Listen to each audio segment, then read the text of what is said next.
ተፈጥሯዊ በሆነ ሁኔታም ክስተት ለተከሰተበት አካል መድረስ ያው የሰብአዊነት መገለጫ ነው፣ የሰውነት መገለጫ ነው እና ጥሩ ነው የሚል ነገር አለኝ ከጅምሩ። እኔ እውነት ለመናገር እህቴ ገነት የመጀመሪያው የእነዚህ ልጆች እናት በመሆንሽ ወይም አባት በመሆኑ በጣም እድለኞች ናቸው። ምክንያቱም እነዚህ ልጆች አደጉ፣ ነገ ሌላ ቀን ነው እና በጣም እድለኞች ናችሁ። ይሄንን በጣም በወኔ በጣም ሞራል ጨምረሽ ሳትጎሳቆይ የበለጠ በቃ ጥሩ ጸጋ እንደተሰጠሽ ቆጥረሽው በደንብ መንከባከብ አለብሽ። በቃ በሞራል ብቁ ሆነሽ አንቺ ምንም አይነት መቆዘም መተከዝ አያስፈልግም። ነገ በኋላ ከወራት በኋላ እነዚህ ልጆች ስናያቸው አሁንም ሌላ ሆነዋል፣ ቀጣይም ሌላ ስለሚሆኑ የሚያምሩ የሚስቡ የሚያገለግሉ የሚጠቅሙ ስለሚሆኑ በዛ ልክ ውስጥሽን ማጠንከር አለብሽ። እኔ ከዚህም በላይ ጠንካራ ነሽ፣ ከዚህ በላይ ግን መጠንከር እንዳለብሽ አስተያየት መስጠት እፈልጋለሁ። ከዛ በመቀጠል እንግዲህ እነዚህ ሰዎችም ቢሆን በጣም እውነቴን ነው ክብር ይገባቸዋል። በተለይ እኔ አቶ ሲሳይ ቤትሽ ድረስ መጥቶ አይቶ ሁኔታሽን ባየው ልክም ደግሞ ወስዶ ለእነዚህ ባለጸጋ ሰዎች አድሬስ አድርጎ እነሱን አሳምኖ እነሱ ጋር ተግባብቶ በዚህ ልክ እጃቸውን እንዲዘረጉ ማድረጉ እኔ በጣም ሊመሰገን ይገባዋል። አቶ ሲሳይ በግለሰብ ደረጃም ልታመሰግኑት ይገባል፣ እንደ ጽሕፈት ቤት እንደ ወረዳም ልናመሰግነው ይገባል የሚል እንትን አለኝ። እነ ዶክተር አርያንን ያችኛዋን ሴትም ጨምሮ ቢሆን እውነቴን ነው ሲሳይ ጌታን አይቶ የወሰደውን ሀሳብና መረጃ በመመልከት ወደ ውስጥ አስገብተው በዚህ ልክ ደግሞ አፋጣኝ ምላሽ መስጠታቸው ከልብ ምስጋና ይገባቸዋል። እውነት ለመናገር በሴቶች ሕፃናትና ማህበራዊ ጉዳይ ጽሕፈት ቤት ብቻ ሳይሆን እኔ በአስተዳደር ምክር ቤቱ ጭምር እውቅና ቢያገኙ ደስ ይለኛል።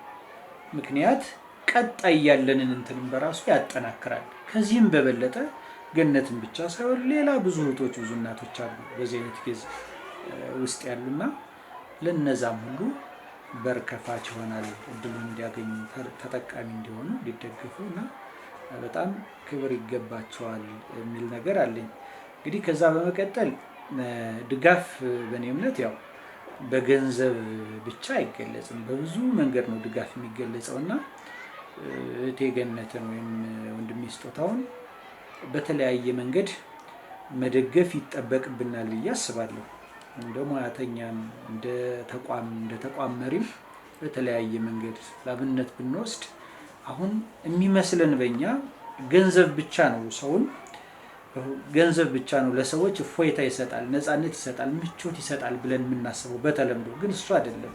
የሰው ኃይልም በጣም አስፈላጊ ነው። 3 ሕፃን ይዞ በጣም አስቸጋሪ ነው እና በዚህ ልክ እኔ ከትምህርት ጽሕፈት ቤትም ቢሆን የስራ ብጥለት ይኖራል፣ ግልጽ ነው፣ ይታወቃል ከተቋሙ ባህሪ አንጻር። ነገር ግን ደግሞ በማቻቻል የስጦታውን ክፍተት ሌሎቹ ሙያተኞች እንዲሞሉ በማግባባት ለሱ ነፃነት መስጠት ያስፈልጋል።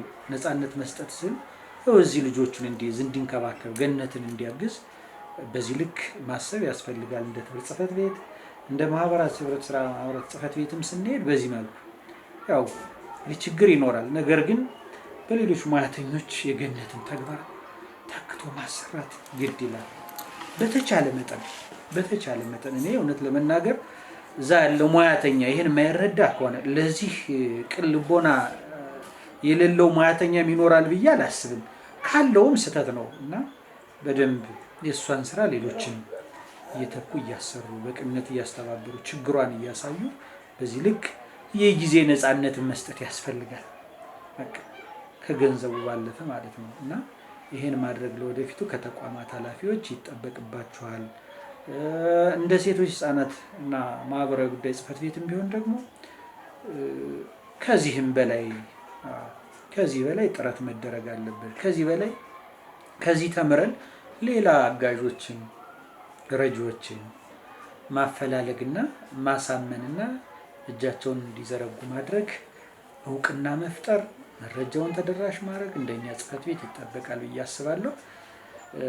ከዛ ውጭ ግን እንግዲህ እኔ እህቴ ገነት አሁንም በቃ ሰው ለሰው ያስባል፣ ሰው ለሰው ጥሩ ነው የሚለውን ነገር ለማሳየት እንጂ ካለብሽ በርደን አንጻር አሁን ይሄ ነገር ልክ ነው ዕለታዊ ችግሮችን ይቀርፋል አምናለሁ። ነገር ግን ደግሞ እንደው ዘለቄታዊ ችግርሽን ይቀርፋል ብዬም ስለማላስብ ቀጣይም ቢሆን ሁሉም ጽህፈት ቤትና የጽህፈት ቤት ኃላፊ እኛም ሙያተኞችን ጨምሮ እንደው በቋሚነት ችግርሽን የሚጋራ የሚቀርፍ ነገር ላይ ትኩረት ማድረግ አለብን የሚል ሀሳብ አለኝ።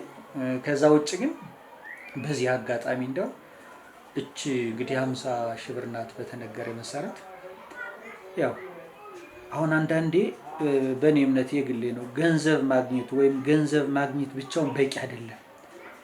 ገንዘብንም ደግሞ ያው በተገቢው መንገድ መምራትና ለተገቢው ዓላማና ጥቅም ማዋል ደግሞ ተገቢ ነው። አንዳንዴ አይደለም ይሄ ትንሹ ብር ብዙ ብር ቢያዝም ብር ነው የሚል ነገር አለኝ እኔ እስከሚረዳኝ ድረስ። ስለዚህ ዋና ቤታዊ ችግርሽን ዋና ብሶትሽን ውስጥሽን የምታውቂው አንቺ ነሽ። በእርግጥ ከአንቺ ውጭ የሚሆን ነገር አይኖረውም፣ ከአንቺ እንትን ተነስቶ ነው። ነገር ግን ደግሞ ምንድን ነው በዚች ገንዘብ አሁን በዚች ትንሽ ገንዘብ ምንድን ነው ማድረግ ያለብን፣ በምን ላይ ነው የምናውላት የሚሉ ነገሮችን በእኔ እምነት እንደው እች ብር ቁጥር ብላ ወደ አይነት ብትቀየር ደስ ይለኛል። አንቺ ለወራት ፎይ የምትይበት የምታርፊበት እድል ብታገኝ ለወራት ነው እንጂ ለአመታት ብለንስ አንጠራውም፣ ለአመት ብለን አንጠራውም። ለወራት ፎይ የምትይበት እንደው ብርን ከያዙት ዝም ብሎ ለምፈልገው በየለቱ እያወጣው ብለን ከያዝ ነው ችግርሽን ለተወሰነ ወራትም ሳያሳርፍሽ ብሩ በረባ ባረባ ወጥቶ እንዳልቅብሽ እንደ ወንድም እሰጋለሁ። እና እንደው ወደ አይነት አንቺ ካንቺ የሚመጣውን ፍላጎት ወደ አይነት ተቀይሮ ለወራት የወራት አስቤዛሽን ሽክፍ አድርገሽ ሳይ ከነዚህ ዲተርጀንትስ መንጾህ ከምንላቸው ነገሮች ጋር ከሳሙና ከዳይፐር ከንጽህና መጠበቂያ ከጤፍ ከዱቄት እንደው ፓስታ መኮረኒ የሚባሉ ነገሮች ላይ ትኩረት ተደርጎ አንዴ ሽክፍ አድርጋችሁ ወይም አድርገሽ ወደ አይነት ቢቀይሩልሽና ለወራት እንደው ረፍ ብለሽ እንትን ብትይ ደስ ይለኛል። የኔ አስተሳሰብ ነው። ካንቺ የሚመጣው እንትን እንዳለው ነው። ለእጅሽ የሚያስፈልግ ነገር ካለ ደግሞ ምን ያህል ሳንቲም እንደው ለእጅ መንቀሳቀሻ ያስፈልጋል የሚለውን በዚህ መንገድ ማኔጅ ቢደረግ ከችግርሽ ለትንሽ ወራት ያሳርፍሻል ብዬ ስለማሰብ ነው። በመጀመሪያ እንዲህ እንዳመሰግን ፕሮግራሙን አመቻችታችሁ እናንተ እስከዚህ ድረስ ለመጣችሁ ቅድሚያ እያመሰግን እንግዲህ በተፈጥሮ ሰው እንደዚህ አይነት እንትን ሲገጥመው እንደኛ ሀገር ሁኔታ ነው እንጂ ትልቅ አጋጣሚ ነው። ነገር ግን በሰዓቱ በነበረው ችግር ለኔ በጣም ፈታኝ ጊዜ ነበር። በእኛ ደሞዝ በቀን ማለት ነው 1500 ብር አደረሰ ከተባለ 2 ቀን ነው የሚያደርስ የነበር የወተት ዱቄቱ። በዛን ሰዓት ለኔ ትልቅ ፈተና ነበር። በዛን ሰዓት ግን በመጀመሪያ ለነበሩ ጭልጋ ወረዳ ሲቪል ሰርቫንት የእህታችን ችግር ችግራችን ነው፣ ልጆች የኛም ልጆች ናቸው በሚል ለተደረገልኝ ድጋፍ፣ ከዛ በመቀጠል ከባለሙያ እስከ ጽህፈት ቤት ኃላፊ ድረስ በማስተባበር በኮሚቴነት እናቶ አለበል ሙሉ የነበሩ ጭልጋ ወረዳ ዋና አስተዳዳሪ ሀሳቡን በመቀበል ይሁንታ በማድረግ እነ ጥሩዬ በጋሻው እነ ኤፍሬም ወርቁ በኮሚቴነት በአስተባባሪነት እውነት ለኔ በዛን ሰዓት ለልጆች የሚጠቡት በሌለበት ሰዓት ያን አመሻሽቶ ለኔ መደረጉ እጅግ በጣም አመሰግናለሁ። ለኔ በሰዓቱ ትልቅ ፈተና ነበር። በዚህ ሰዓት ግን እውነት ለመናገር ሆስፒታል ላይ የራሱ በ8 ወር ከምናምን ስለወለድኋቸው ጡት የማያንተና ይልም ነበር እና ልጅ የሚጣው አጦ የሆነ ስሜቱ በጣም ከባድ ነበር። ነገር ግን በዛ ሰዓት እስካሁን ድረስ ከደረሱበት ሰዓት ድረስ ሰርቫይቭ አድርገው እንትን እንዲሉ ትልቅ ድጋፍ ተደርጎልኛል። አሁንም ሰዎችን አላውቃቸውም። ነገር ግን የጭልጋ ወረዳ ኮሚኒኬሽን በሰዓቱ በዘገበበት ሰዓት እዛ ላይ አይተውት ነው እነዚህ ሰዎች እናቶ ሲሳይ ጌታነህ አቤት የመጣው ልጆችን አይተዋቸው ከ4 ወር ከ5 ወር በኋላ ነው ይሄ ጉዳዩ የነበረ። በስልክ ስንደዋወል ነበር። የጭልጋ ወረዳ ጤና ጥበቃ ጽህፈት ቤት ኃላፊ ልጆችን ያሉበትን ሁኔታቸውን እንኳን የኒውትሪሽን ስታተሳቸውን እንዲታይ ኢቭን ክትባት እንኳን በመከታተልበት ሰዓት ቅድሚያ እንዲሰጥ ተኩሰው በመሄድበት ሰዓት ቅድሚያ እንዲሰጥ በማድረግ ትልቅ ድጋፍ አድርገውልናል። በሀሳብ በራሱ ማለት ነው ምግብ እንዴት የተለያየ ምግብ እንዲያገኙ ህፃኖች በመጽሐፍ ደረጃ እንኳን አንብቤ እንዳዘጋጅ እንትኑን ያን ሁሉ ሰጠውኛል። እዚህም እንዲደርስ እነዚህን ሰዎች በአስተባባሪነት እናቶ ሲሳይ እንዲያገኙት መረጃውን ስልክ ቁጥሬን ራሱ በመስጠት የጭልጋ ወረዳ ጤና ጥበቃ ጽሕፈት ቤት ዲያቆን ሀብታሙ ያባቱን ስም አላስኩትም እንጂ እሱ ይሄን ሰጠው። ተገናኝቶ ነው አቶ ሲሳይ ከዶክተር አርያም ጋር ገናኘው። ዶክተር አርያም በስልክ ትሪት እያደረገ ለረጅም ጊዜ ብዙ ጊዜ 4 ወር ምናምን ይሆናል እየተደዋወልናል ነው ወይዘሮ አሰገደች መኮንን ብሩን ይሄን እንዲገባ የተደረገው ብሩ ባስተባባሪነት እነሱ ሁሉ ብሩን የላከችልኝ ሴትዮ አላውቃትም። ነገር ግን ለችግሬ ለኔ ቢያንስ ለዳይፐር ለሳሙና ይሆንሻል በሚል ተደረገልኝ ድጋፍ እጅግ በጣም አመሰግናለሁ። ይሄን ማለት እንፈልገው እናንተም ደግሞ ይሄንን የድጋፍ ደብዳቤውን በመጻፍ ድጋፉ ቀጣይነት እንዲኖረው በማድረግ እስከዚህ ድረስ ከቤቴ ድረስ መጣችሁ ላደረጋችሁልኝ እንትን እጅግ በጣም አመሰግናለሁ። የጽሕፈት ቤቴ ኃላፊን በዚሁ ማመስገን ፈልጋለሁ። ችግሬን ተረድቶ ባለሙያኛ ጽሕፈት ቤት ባለሙያ የተሟላለት ነገር ግን የኔ ሙያ ታሱ ሙያ በተደራቢነት እየሰራ 1 አመት ማለት ነው።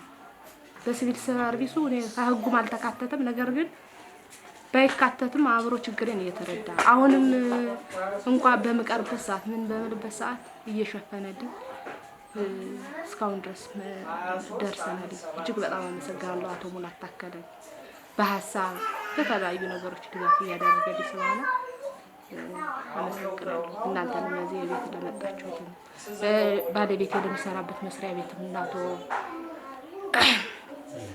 መለሰ ሙሉቀን እናቶ መከተቢያይብኝ በአስተባባሪነት እሱ ራሱ በጊዜው ከእናቱ ሁነኛው ሀብት ጋር የፋይናንስ ጽሕፈት ቤት ኃላፊ እሱ በራሱ በሰዓቱ ሊፕቶፕ ገዝተው ወዲያውኑ ደራሽ ለሆነው ነገር እያስተባበሩ ነረፍት ከመስጠት በሰዓቱ እውነት ለመናገር ሳይቆጣጠሩ ወደ 2 ወር ነው ምናምን እኔና አራስ እንዲያርስ ይሄ ሁሉ ትብብር አድርገውልኛል። አሁንም በዚሁ አጋጣሚ መጠየቅ ፈልገው ሙሉቀን እንኳን አንተ መለሰ እንኳን ተገኘ እንጂ ያው አስቸጋሪ ነው። አሁን እኛ ህፃኖችን ለመያዝ ለኔ በጣም የሰው ኃይል ራሱ ያስፈልገኛል። ኢኮኖሚካሊም እንዳለ ሆኖ ነገር ግን ሰው ኃይል አብላኛ ልጅ ትምህርት ትማራለች እንደዚህ በፈረቃ እንትን ለማለት ሰራተኛም ለመቅጠር አሁን አይቻልም። እና ያው ካለው ድጋፍ ለወደፊት ትብብር ብታደርጉልኝ እየጠየቅኩ አመሰግናለሁ።